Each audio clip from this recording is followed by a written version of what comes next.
Pertandingan Arema FC versus Persebaya Surabaya di Stadion Kanjuruhan Malang pada Sabtu 1 Oktober 2022 malam berakhir ricuh. Kericuhan ini mengakibatkan ratusan orang meninggal dunia. Kerusuhan di Stadion Kanjuruhan Malang dipicu kekecewaan Aremania yang tak terima dengan kekalahan. Aremania yang tak terima dengan kekalahan Arema FC tersebut merangsek masuk ke lapangan setelah pertandingan selesai. Kapolda Jawa Timur Irjen Pol Niko Afinta mengatakan dalam pertandingan ini kemenangan ada di tangan Persebaya Surabaya dengan skor 3-2.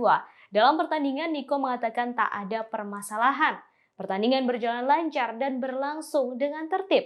Permasalahan terjadi setelah pertandingan selesai. Aremania merasa kecewa terhadap tim kesayangannya yang kalah dalam pertandingan. Hal tersebut karena selama ini, jika pertandingan digelar di kandang sendiri, Arema disebut tak pernah mengalami kekalahan. Masa yang kecewa tersebut kemudian turun ke lapangan untuk mencari para pemain untuk menanyakan sebab kekalahan. Selain itu, juga untuk melampiaskan rasa kekecewaan mereka. Untuk itu, kepolisian berusaha mengalihkan agar para penonton tak mengejar para pemain. Dalam prosesnya, pengamanan dilakukan dengan cara menyemprotkan gas air mata lantaran para penonton mulai anarkis.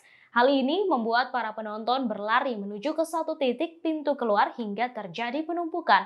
Dalam proses inilah banyak orang yang sesak napas dan kekurangan oksigen. Tim medis kemudian berusaha melakukan pertolongan dan evakuasi, kemudian dibawa ke beberapa rumah sakit terdekat. Dalam kejadian tersebut telah meninggal 127 orang, 2 diantaranya anggota Polri. Kemudian sebanyak 34 orang meninggal dunia di stadion, sisanya meninggal saat upaya pertolongan. Mayoritas karena kondisinya memburuk pasca kerusuhan terjadi. Saat ini dikabarkan 180 orang masih dirawat di rumah sakit.